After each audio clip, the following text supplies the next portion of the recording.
Chers amis du Courrier des Stratèges et de Samarie et compagnie, bonjour, vous commencez à avoir l'habitude de ces petites vidéos bimensuelles de présentation des dossiers.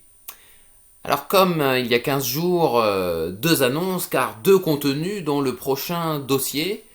Le dossier numéro 11 déjà de sécession patrimoniale qui traitera comme annoncé dans le précédent tableau de bord de l'épargnant, qui traitera du placement préféré des Français après l'immobilier, on parlera un jour de l'immobilier, l'assurance vie bien sûr. Un peu plus de 1800 milliards d'euros sont placés par les Français dans cet instrument, dans cette enveloppe fiscale en réalité, puisqu'il ne s'agit pas d'un produit d'investissement, c'est une enveloppe fiscale à la française.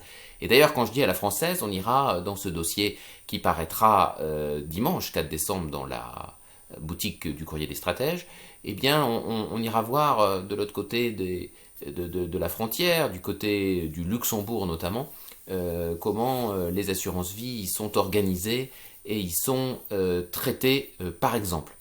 On dira bien sûr un mot des fonds euros, puisque l'essentiel, l'écrasante majorité de ces 1800 milliards d'euros d'encours de l'assurance vie des Français sont investis en fonds euros, c'est-à-dire en titres de dette de l'État français, qui rapporte péniblement en 2022 1,5% en taux nominal.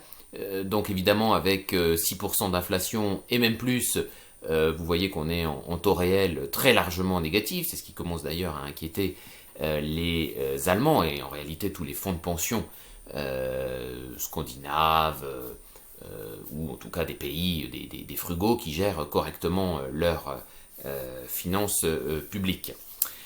Donc voilà, on parlera de ce dossier, puis donc on donnera évidemment des alternatives, des pistes.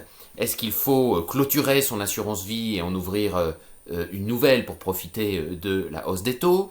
Est-ce qu'il faut panacher différemment ce qu'il y a à l'intérieur de cette enveloppe? Est-ce qu'il faut y mettre des actions, ce qu'on appelle des unités de compte? Si oui, comment?